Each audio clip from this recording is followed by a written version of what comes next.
Greetings everyone, this is Shreya Ghosh and I'm currently pursuing history honours first year, and the topic given to me is water crisis, failure of the government or of the people, and I hold the view that the government is responsible for today's water crisis. Now, before we delve into the matter as to which end of the balance weighs heavier, let us consider the water crisis that we are living in today. For that, I would like to quote a few statistics. For example, Niti Aayog in its report has stated that by 2030, the world is projected to face a 40% deficit in the supply of water.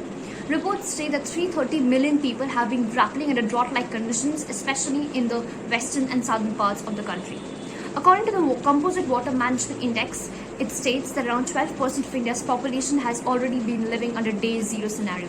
In such a precarious situation, the United Nations has argued that the global governments all across the world has absolutely failed to put a clear valuation on water and regard it as a low return resource, leading to its widespread wastage, high prices, and hence exposing the poor and the vulnerable.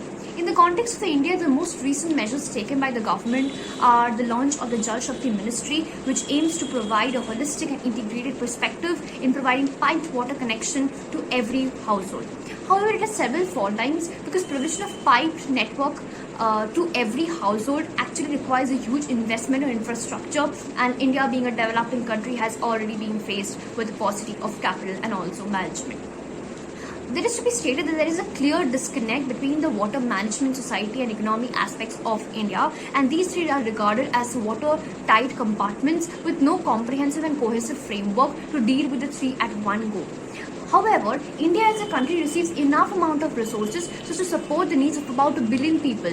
For example, it receives about 4,000 billion cubic meters of water annually as opposed to the demand of 3,000 billion cubic meters. So what has led to this paucity? It is actually the failure of the government in managing resources, in lack of sustainable conservation techniques, in lack of awareness among the masses that has led to this water crisis in today's scenario.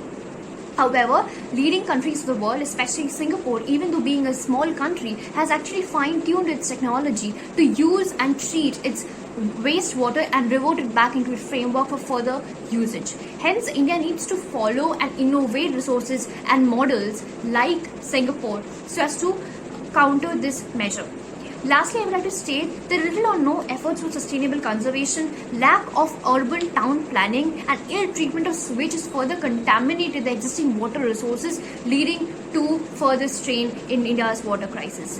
Thus, I firmly believe that the government is responsible for today's water crisis, because unless the government creates conducive conditions for the citizen to follow and adapt, it is highly improbable that the citizens will be able to contribute holistically to the water management of today. Thank you.